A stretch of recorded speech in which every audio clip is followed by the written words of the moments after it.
ሰላም የምወዳችሁ ኢትዮጵያውያን ኤርትራውያን እንዴት ናችሁ? በዛውም እንኳን አደረሳችሁ። ዛሬ ቂቤ ይዤ መጣሁ። ቂቤ አሁን እንግዲህ የሽበቱን እየተጠቀምን ነው አይደለ? ቤተሰብ የሽበቱን አመትን ቢፈጅ እኔ አላቆመውም፣ እንዳታቆሙ። ምንድን ነው የማደርገው? ቤዝ ነው። ልክ እንደ ቤዝ አድርገዋለሁ። ይሄንን ማለት ነው። እንደምታዩት ሰርቼ ፍሪጅ ውስጥ ነው ያስቀመጥኩት። 2 ወር ማስቀመጥ ትችላላችሁ፣ ግን ከፍሪጅ ታውጡት ስለሚቀዘቅዝ የሞቀው ውሃ በደንብ ሞቅ ያለ ውሃ ላይ ያስቀምጡትና አማስሉት። ከዛ እንደዚህ ቅልጥ ያለ ይሆንላችኋል፣ ዘይቱ ማለት ነው። ባይ ዘ ዌይ ንጹህ ከሆነ ኤክስትራ ቨርጂን ኦሊቭ ኦይል ፍሪጅ ውስጥ የመርጋት ባህሪ ያለው አይበላሽ። ከዛ ቂቤ ፀጉራችሁ ስትቀቡ የሚነቃቀልባችሁ ሰዎች የሽበቱን ጨምሩና እስቲ ሞክሩት። ለምን በሉ፣ ቂቤ ለብቻው ከተቀባችሁት የመነቃቀል ባህሪ ያለው አንደኛ። ሁለተኛ ደግሞ ተቀብታችሁ ካሳደራችሁትም ይነቃቀላል። ምናልባት 3 እና 4 ሰዓት ከዛ በላይ አታቆዩት። ከዋላችሁትም በጣም ነው የሚያራርሰው። ከዛ መነቃቀል ይጀምራል ማለት ነው። ከዛ ዘይቱን የዘይቱ መጠን እንደ ፀጉራችሁ ብዛት ቤተሰብ፣ እንደ ፀጉራችሁ ብዛት። ይሄ ዘይት እንግዲህ የሽበቱ ዘይት አሰራሩን አንዴ አይደለም 2 አይደለም 3 4 ሰርቼላችኋለሁ፣ አለ ቪዲዮ ላይ አለ። በጥያቄያችሁ መሰረት ይሄ ነገር አልገባንም ባላችሁኝ ቁጥር ሰርቼዋለሁ ማለት ነው። የሽበቱ በጣም ኢፌክቲቭ ነው። በጣም ብዙዎችን ያስደሰተ ተአምረኛ ብየዋለሁ። ተአምረኛ የሽበት ማጥፊያ የስ ፀጉራችን ግን አልፎ አልፎ ደግሞ የሚያለሳልሰው ነገር አልፎ አልፎ ደግሞ ከሁሉም ከቫይታሚኑም ከፕሮቲኑም ከሁሉ ነገር ስለሚያስፈልገን ቤተሰብ የሽበቱን ስንጠቀም እንደዚህ አድርገን መጠቀም እንችላለን። ግን እዚህ ጋር ልብ ማለት ያለባችሁ ቂቤውን በኤክስትራ ቨርጂን ኦሊቭ ኦይል ቦታ አድርገን እንጠቀም ካላችሁ ነው። የዚህ አሰራር ይሄ ነው። በቃ ከዚህ ውጪ የለውም። ይሄን ከሰራችሁ በኋላ ያስቀመጣችሁትን ምንም አይነት ትሪትመንት ስትጠቀሙ እዛ ውስጥ እንደዚህ መጨመር ማለት ነው። እኔ እየሰራው አሳያችኋለሁ። ለራሴ ስል ነው የምሰራው። ከዛ በኋላ አብረን እናንተም እየሰራችሁ እኔም እየሰራው ይሄው ፀጉሬ እንዴት እንደበዛ እዩት። በደንብ ነው የሚያበዛው፣ የሚያወፍረው፣ የሚያረዝመው፣ የሚያሳምረው ወዘናውን ምኑን። እኔ ፀጉሬም ሲሄድ አሁን ይሄ ሳምንት ያለፈው ፍሪዝ ነው። እውነቴን ነው። ሁሉም ሰው ነው ፀጉርሽ እንዴት ነው ያማረበት የሚለኝ፣ እንዴት ነው ፀጉርሽ የወፈረ የሚሉኝ ማለት ነው ሲያዩት።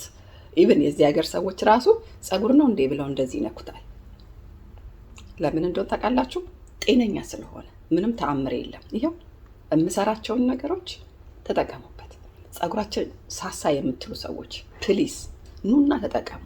ፀጉራችሁ የሳሳ ሰዎች ኑና እየሰማችሁ ምን መጠቀም እንደሌለባችሁ ስለምናገር ያንን መጠቀም የሌለባችሁን ነገር እየተጠቀማችሁ የባሰ ፀጉራችሁን እያሳሳችሁት ነው። መነቃቀል ከሆነ ግን ቶታሊ ዲፍረንት። መነቃቀል ከውስጥ ነው። የቫይታሚኖች እጥረት ሊሆን ይችላል፣ የአይረን እጥረት ሊሆን ይችላል። እሱን በደንብ አድርጋችሁ ቼክ መደረግ አለባችሁ ማለት ነው። ምንም አይደለም ደም ስትሰጡ ሁል ጊዜ የአኑዋል ቼክአፕ ስታደርጉ ቫይታሚን ዲ፣ አይረን ቼክ ተደረጉ። ሌላ ደግሞ በጣም ቫይታሚን ሲ ያላቸውን ምግቦች በተቻለ መጠን ለመመገብ እንሞክር።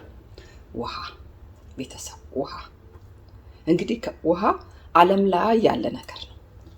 የውሃ ማነስ፣ የውሃ እጥረት ፊታችንን ያጎሳቁለዋል፣ ያለ ዕድሜ ያሸበሽበዋል።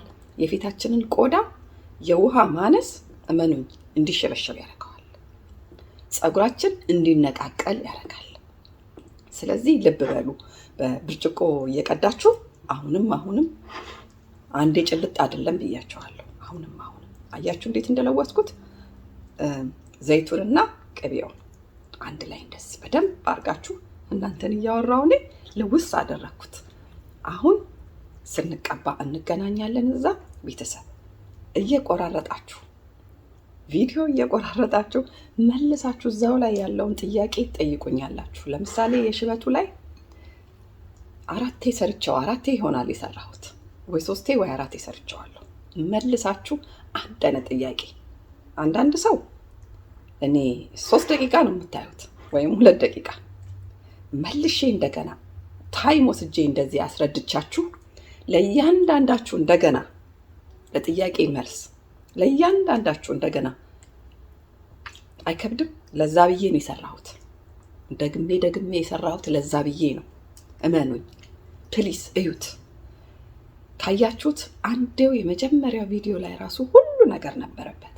እስከዛሬ ግን እንዲህ ብናረገውስ በዚህ ብንቀይረውስ የሚል ጥያቄ አሁንም አለ። ላይክ እያረኩት ሳልፈው ልክ ናችሁ ማለት አይደለም። እኔ ላይክ ባጥኗን ነካ አድርጌ የማልፈው አይታችሁ ከሆነ የልብ ቅርጿን ነካ አድርጌ መልስ ሳልሰጥም ማልፈው እዛው ቪዲዮ ላይ መልሱ ስላለ ነው። ገብታችሁ መልሱን እዛው ላይ እዩት እሺ። እኔም እንደናንተ ታይም የለኝም ማለት ነው። እና ይሄንን አብረን ስንቀባ ደግሞ እዛ እንገናኝ። ላይክ፣ ሼር፣ ሰብስክራይብ ማድረግ አትርሱ። ቤተሰብ ኮመንታችሁ ፕሊስ በጣም አበረታቼ ነው።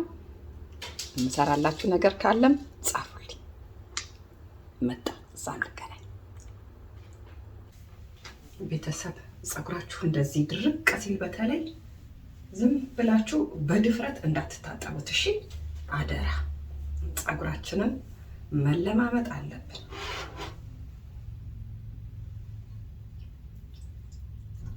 ይህ ምግብ ነው፣ ደርቆ የከረመ ፀጉር።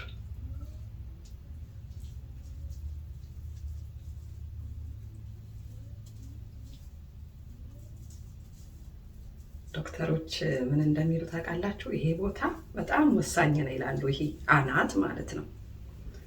ለካ ድሮ እናቶች መጀመሪያ ሁሉ ነገር እዚህ ጋር የሚያደርጉት ሳይማሩ ዘይኖ እዚህ ጋር የተደረገ ነገር በጣም ወሳኝነት አለ ይላሉ ለሁሉም።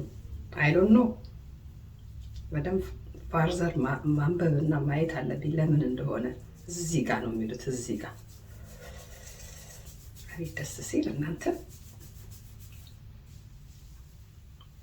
ዋው!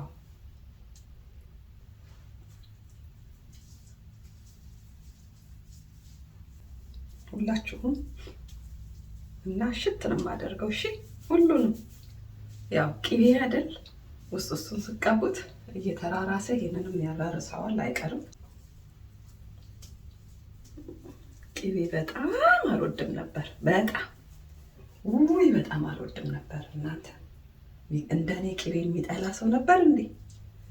ቅቤ የተቀባ ሰው ጎን ቁጭ ብዬ እንኳን ምግብ አልበላም ነበር። እንዴት እንደሚያስጠላኝ የነበረው ግን ምን ያህል ሉዝ እንዳደረግኩት አሁን ነው ያወቅኩት። እና የሚገርማችሁ ነገር ቅቤ መቀባት ፀጉር ላይ የፊታችንን ቆዳ ቶሎ እንዳያረጅ ራሱ ያግዘዋል። እዚህ ላይ የተቀባ ነው። አይገርምም? አለማወቅ።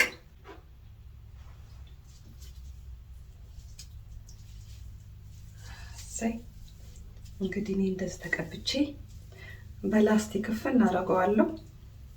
እውነቱን ለመናገር ከ4 ሰዓት በላይ አላቆየው።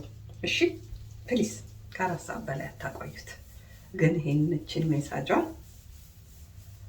እንዳትረሱ። ደስ ሲል ውስጡ እየገባ ሲያራርሰው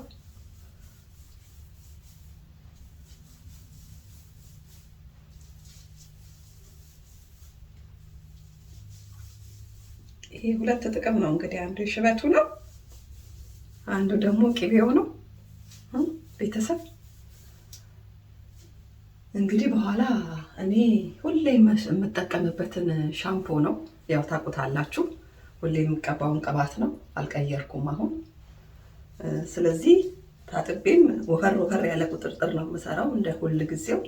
ድጋሚ እንዳልመለስባችሁ ብዬ ነው በዚሁ ልሰናበታችሁ እላችሁ ነው። እና ተጠቀሙበት ፕሊዝ። ውይ ደስ ሲል ከስንት ጊዜ በኋላ ቅቤ ሲያገኝ ፀጉሩ እንትን እንደ ምንድን ነው ስሙ ይሄ የደረቀ ነገር ላይ ውሃ ስታፈሱ እንዴት ነው ምጥጥ የሚያደርገው? እንደዛ እያደረገው ይመስለኛል። ምጥጥ እያደረገው ነው። መቼስ እዩት እንዴት እንደሚመጣው አንበሊ በብል እና እንግዲህ ሁላችንም በዚህ መልኩ ብንጠቀመው አሪፍ ነው። እሺ ፀጉራችሁ እንዳይነቃቀል ማለት ነው። በሚቀጥለው ደግሞ ሌላ ቆንጆ ነገር ይዤላችሁ እመጣለሁ።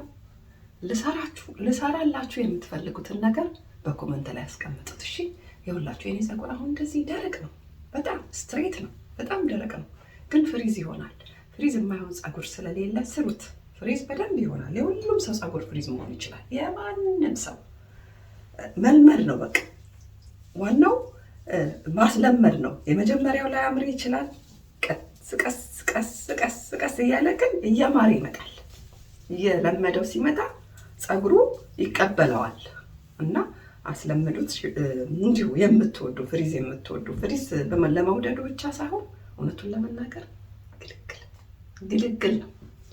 እንዴት ሰሩታላ? እኔ አንዴ ፍሪዙን አንዴ ከሰራሁት ጥልቅ የሚለው ስሱ ይሄ ሲልኩ ኮፍያ አለ አይደለም?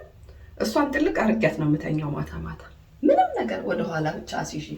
ጥብቅ አርጋችሁ ደግሞ አታስይዙት። ፍሪዙን እንደዚህ ብትን እንዳያደርግባችሁ ላላ አርጋችሁ እንደዚህ አንዴ እንደዚች በሰፋ ባለ ማስያዣ እንዲች አርጋችሁ ላላ አርጋችሁ እችን ብቻ እንደዚህ ማስያዝ።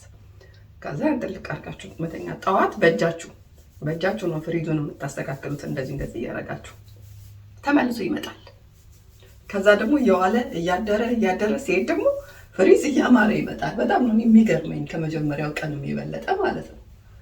እና ፀጉር ለስላሳ መሆን አለበት። ፀጉር ተፈጥሮ ፍሪዝ መሆን አለበት አይደለም። ይሆናል የሁላችንም። እሺ በሚቀጥለው ደግሞ ሌላ ነገር ይዤላችሁ እመጣለሁ። እስከዛው ጊዜ ደህና ሁኑ። ወዳችኋለሁ።